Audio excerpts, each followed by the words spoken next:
cualquier persona que resulte imputado por el Tribunal Supremo o por el Tribunal Superior de Justicia de Andalucía va a tener que dejar el escaño.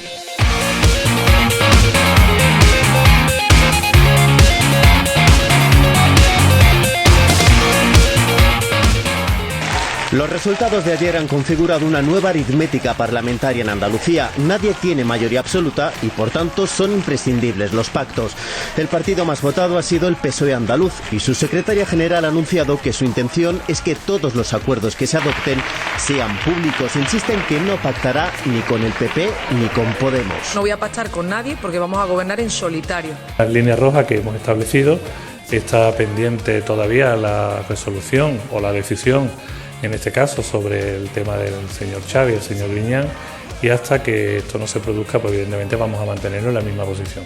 Para poder hablar de transparencia con la coherencia que exige la situación de desprestigio y descrédito de las instituciones públicas, hay que poder garantizar que la impunidad no va a tener lugar. Yo confío en la decencia y en la honestidad tanto de Pepe Griñán como de Manuel Chávez.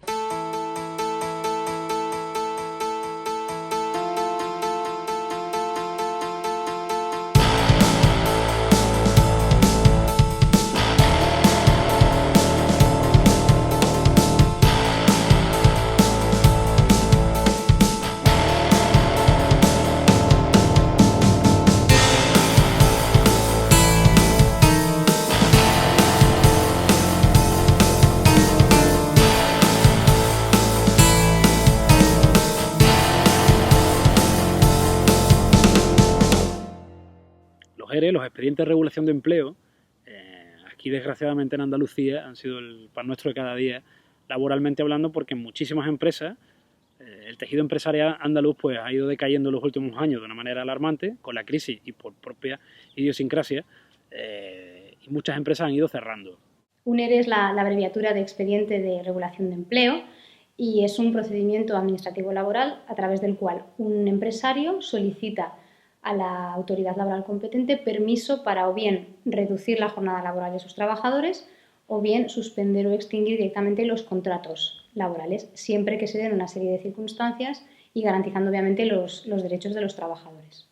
Para que los trabajadores no pierdan una cobertura, se hace el expediente de regulación de empleo para que esos trabajadores vayan cobrando las prejubilaciones y se regule la salida de los trabajadores. En vez de cerrar la empresa, lo que se hace es reducir el número de trabajadores, pagando prejubilaciones a trabajadores para que salgan de la empresa reduzca su masa salarial y puedan seguir subsistiendo. Las circunstancias que tienen que darse, o bien que se extinga la personalidad jurídica de la empresa, es decir, que cese, o bien que se produzca un hecho de causa mayor, como puede ser, por ejemplo, un incendio, o bien que esté motivado en causas económicas, técnicas, organizativas o de producción de la empresa. Un ejemplo de causa económica puede ser un descenso persistente continuado en las ventas.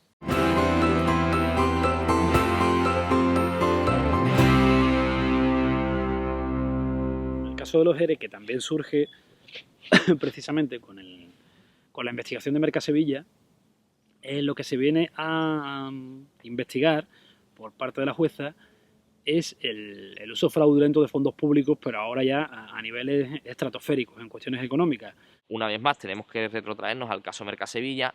La jueza Laya, en la investigación de los ERES que hace la propia empresa Mercasevilla, uno en 2003 y otro en 2007, encuentra a varias personas que, sin haber trabajado nunca en la empresa Mercasevilla, estaban prejubiladas, costaban como personas prejubiladas en el ERE de Mercasevilla, aunque nunca habían trabajado en ella. Evidentemente que yo creo que cualquier consejo entiende, pues eso sí es legal, eso lo planteo yo cuando el tema del ERE, y esto sí es legal. O sea, yo cuando a mí me consiguen una subvención del tipo ERE, que es la que quería explicar Daniel, yo para razonar al conseguidor tengo que pagar una comisión, y eso es una práctica habitual legal, y eso sí lo planteo yo en los consejos de administración. Con el primer ERE lo hice, estando aquí el PP, y lo digo, eso no es un problema, yo pago una comisión por haber conseguido un ERE, conseguir un ERE no es solamente una gestión mía. Siempre no, y además la colaboración es muy condicionada. Si tú colaboras, todos los cursos que tú tengas que hacer habidos y por haber van a venir subvencionados. Eso es así de claro. ¿Y si no colaboras? Si no colaboras, yo te voy a poner un ejemplo muy claro. ¿Cuántas empresas públicas de esta ciudad o de este país están haciendo expedientes de regulación de empleo? ¿Públicas? Públicas. Una vez que se investigan los EREs de Mercasevilla, se detecta que hay un fondo en la administración andaluza que sirve para financiar los EREs. Entonces la jueza lo que fija su atención es en cómo se nutre ese fondo, el famoso fondo de reptiles, en cómo se nutre ese fondo para financiar los EREs. No sé a qué se refiere con la expresión fondo de reptiles. Si se está refiriendo al programa presupuestario aprobado por el Parlamento de Andalucía durante estos años, el 3.1L de Relaciones Laborales, pues lo comprendería. Yo no conozco ningún fondo de reptiles y no sé si esta Cámara ha aprobado en algún momento un programa denominado Fondo de Reptiles. A mí no me consta. El Fondo de Reptiles es como se conoce a la partida presupuestaria llamada 31L, que la Junta de Andalucía destinó a respaldar a aquellos empresarios de la comunidad que se vieran inmersos en un procedimiento de ERE, de regulación de su plantilla. Utilizamos la expresión Fondo de Reptiles porque Javier Guerrero, que era el director general de la Junta, el alto cargo de la Junta, que tenía la disposición de esa partida, él mismo la llamó como Fondo de Reptiles. O sea, si la persona que la maneja la considera un fondo de reptiles, pues ¿por qué nosotros no le vamos a llamar fondo de reptiles, ¿no? Si bien el fin de este fondo era completamente lícito, lo que ha resultado a posteriori es que se utilizaron estos recursos de manera fraudulenta. Se concedieron ayudas a trabajadores que realmente no estaban trabajando en las empresas, se concedieron prejubilaciones a trabajadores que no estaban en edad de jubilación, entre otros. El fondo estaba, en teoría, creado para la paz social en Andalucía. O sea, destinar dinero urgente de la administración para crisis empresariales. De ahí, del fondo de los ERES se han pagado grandes ERES, como el de Delphi, que afectaba a 1.500 personas, o el de Faja Pirítica, casi a 1.000 personas. La partida 31L sí figuraba dentro de los presupuestos generales de la Junta de Andalucía. Fueron aprobadas por el Parlamento, por todos los grupos políticos, ¿de acuerdo? En ese sentido sí fue legal. Lo que no fue legal es la aplicación de esa partida 31L.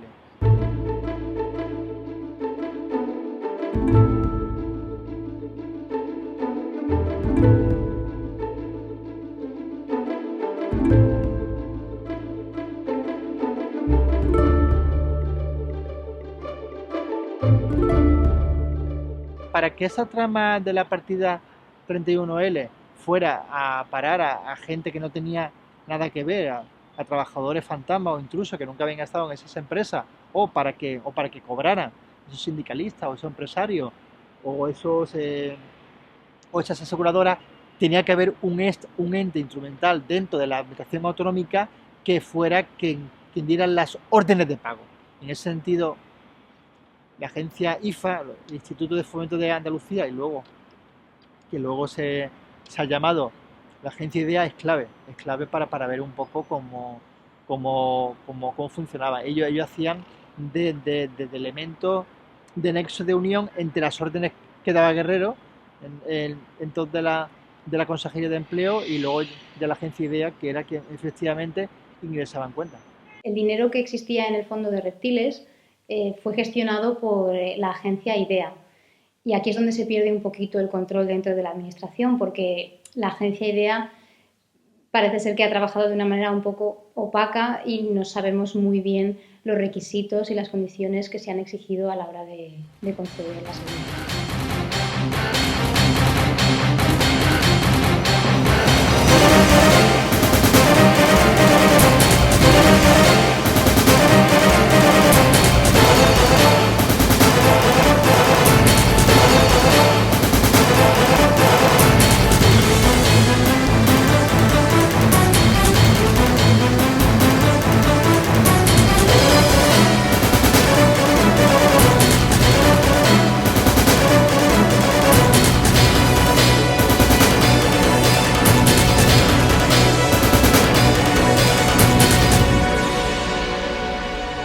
En Andalucía hubo 80 y tantos mil trabajadores afectados por expedientes de regulación de empleo en la época en la que funcionó el Fondo de Reptiles.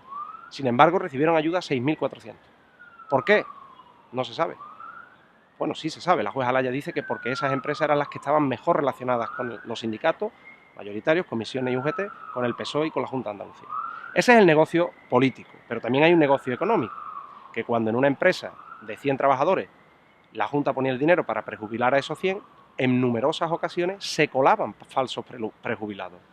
Y había personas también afines al Partido Socialista, a los sindicatos, a la Junta de Andalucía, que les tocaba la lotería, porque con 55 años, con 60, con 54, recibían un dinero mensualmente sin trabajar hasta que se jubilaran. Y cuando se jubilaran, pues les correspondería su pensión de jubilación proporcional al tiempo que hubieran estado trabajando.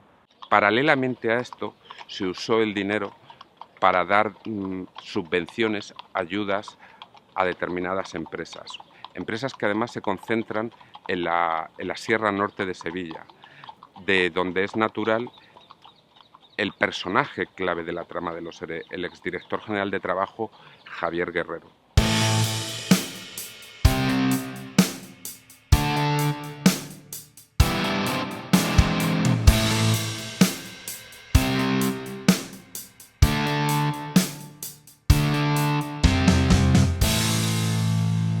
El dinero del fondo de reptiles no se entregaba mediante un procedimiento público, sino que Javier Guerrero hacía un documento, le ponía su firma y ese día te había hecho millonario.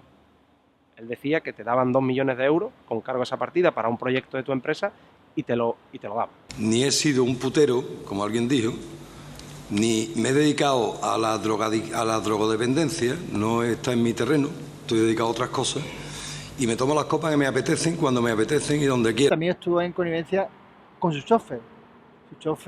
Su chofer era Juan José Trujillo, Juan Francisco Trujillo, fue el chofer de la cocaína. Ellos en bares y en restaurantes de Sevilla, en varios restaurantes de Sevilla, pues había muchísimas fiestas, en varios restaurantes de Sevilla ellos cerraban tratos. Él mismo reconoce delante del juez que el propio Guerrero le insinúa en uno de estos momentos en los que están tomando copas en los bares, que creen crear una empresa entre ambos para dotarla de estas ayudas que el propio Guerrero tenía la potestad de conceder y así pues lucrarse claramente ilegalmente. Él recibió subvenciones para su mujer, para él mismo, para una empresa que estaba montando de hostelería rural. Sí, fue un personaje que de luego se enriqueció muchísimo gracias al conductor oficial de la Junta. Y luego de este dinero, pues bueno, de aquí ha venido el famoso uso más que éticamente reprobable de estos fondos públicos, ¿no? Hablamos de prostitución, hablamos de alcohol, hablamos de droga, siempre según lo que testificó el chofer de Francisco Javier Guerrero.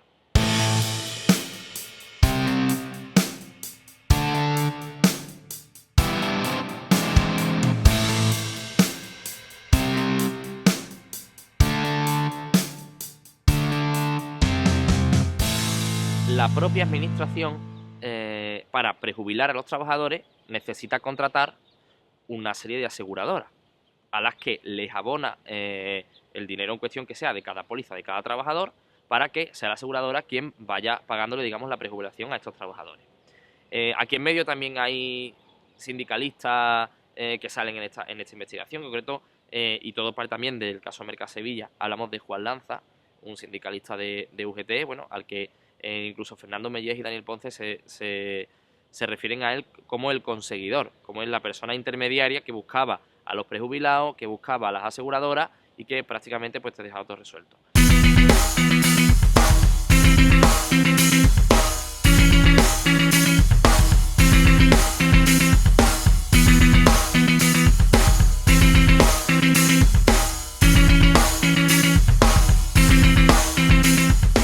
Para contratar a las aseguradoras no se hacía ningún tipo de concurso,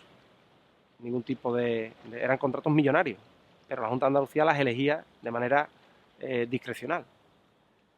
La jueza Laya considera que eso no debería ser así y ve ahí otras irregularidades. Ella alguna vez adelantó que habría que actuar contra las aseguradoras, pero de momento no lo ha hecho. Quienes sí están siendo investigadas son las mediadoras, que son las empresas de corretaje, los brokers, que se les llama, que eran los que les decían a la Junta: contrate usted a tal aseguradora que es la que tiene la mejor oferta. Esas mediadoras, como Vitalia, por ejemplo, son las que sí que están ahora mismo siendo investigadas, parece que están metidas en la trama. y los tantos por ciento que conseguían se oscilan entre el 10 o el 20% de cada ERE, de cada expediente de regulación de empleo. Entonces, por eso son clave descifrar hasta qué punto ellos cometieron un fraude muy elevado.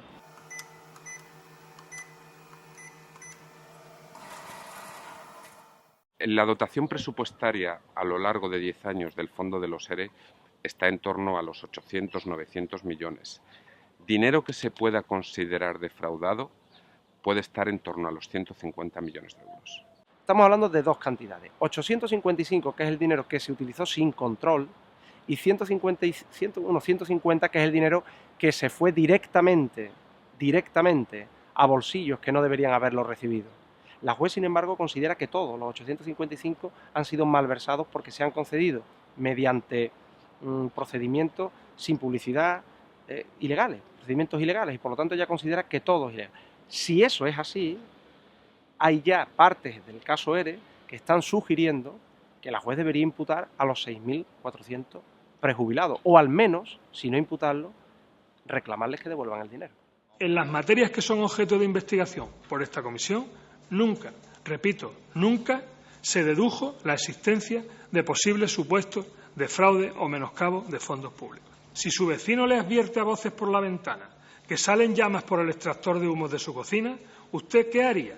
¿Llamaría inmediatamente a los bomberos para evitar una probable catástrofe o esperaría a que su vecino le confirmase la noticia por carta o por correo electrónico? Uno de los hechos que más compromete a José Antonio Griñán es que, siendo él consejero de Hacienda de la Junta de Andalucía, el interventor general de la Junta, que es el funcionario que un poco controla que el dinero se gasta adecuadamente conforme a la ley, ese interventor emitió varios informes con un total de 15 advertencias, diciendo que el dinero de la partida 31L, de la partida del Fondo de Reptiles, se estaba utilizando de forma vulnerando total y absolutamente el procedimiento establecido. Hizo 15 advertencias y no fueron tenidas en cuenta. Y esos informes iban dirigidos a José Antonio Griñán. Es verdad que José Antonio Griñán siempre ha defendido que a él nunca le llegaron los informes, pero la jueza Alaya no se lo cree. La jueza Alaya considera que él era el consejero de Hacienda, que tuvo que tener conocimiento de los informes y que los hechos eran tan graves que es inverosímil que un consejero de Hacienda no estuviera al tanto. Yo no creo que hubiera un gran plan, hubo un gran fraude y eso significa que algunos de los controles pudieron fallar. Sí le quiero decir que en lo que se refiere a la presupuestación se hizo todo correctamente y que, bueno, al final los cambios que se introdujeron cambiaron también el modelo de ejecución del gasto. Durante los 19 años en los que he sido presidente, nunca, jamás se ha adoptado en el Consejo de Gobierno ninguna decisión ilegal. Nunca. Mucha parte del fraude que se está investigando por la jueza Alaya fue en época que Chávez era el presidente y Griñán era el consejero de Economía y de Hacienda. Por supuesto también Manuela Álvarez, cuando en los 8 años que fue consejera de Economía y Hacienda de la Junta de Andalucía, antes de irse de ministra de Fomento con Zapatero, también es un personaje importante, también es un personaje que de luego dará que hablar en el juicio y en la sentencia. Responsables políticos pues son todos los políticos que conocían y no hicieron nada. No digo ya que lo intentaran ocultar o que lo intentaran tapar, que eso ya se demostrará si fue o no fue, pero por lo menos los que lo pusieron, los que estaban ahí cuando se puso en marcha, el dinero salía de la Junta por delante de su vista sin que ellos se dieran cuenta, en teoría, de que estaba siendo así. Esos son responsables políticos. Lo que pasa es que en España la responsabilidad política y la responsabilidad penal se ha equiparado porque es lo que le interesa a los partidos. Los partidos dicen, hasta que no esté condenado, no es responsable. No, mire usted, existe la responsabilidad política que se ha olvidado. Pues en la trama de los ERE, depende de quién te lo diga, verán unos responsables políticos o verán otros. Para el Partido Popular, obviamente, en la comisión de investigación sus conclusiones fueron claras, que los máximos responsables fueron los expresidentes Manuel Chávez y José Antonio Griñán. Sin embargo, para Izquierda Unida, los responsables pues quedaban en José Antonio Viera y Antonio Fernández, que fueron consejeros de empleo, y obviamente Francisco Javier Guerrero, ¿no? Director general de Trabajo.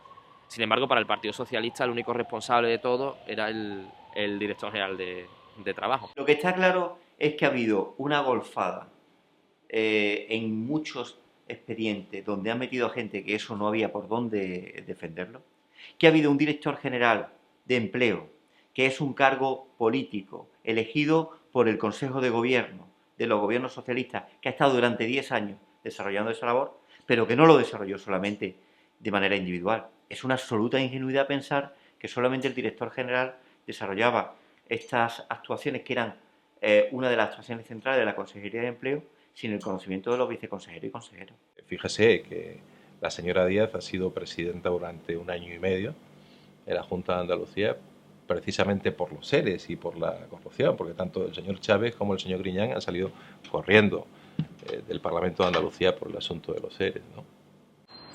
Eso que la Junta tiene un grave problema porque durante mucho tiempo no quiso saber nada de los ERES. De hecho, al principio dijo que eran 4 o 5 intrusos, 4 o 5 golfos, y al final, vamos, judicialmente se ha demostrado que por lo menos hay 200 imputados golfos, ¿no? Entonces, evidentemente, seguro que lo sabía.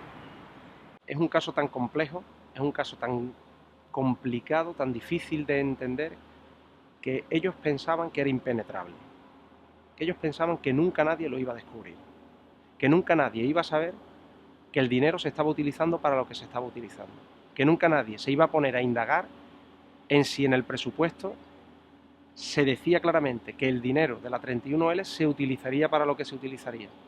Ellos pensaban realmente, en mi opinión, que eso era impenetrable, imposible de desentrañar, y se ha descubierto.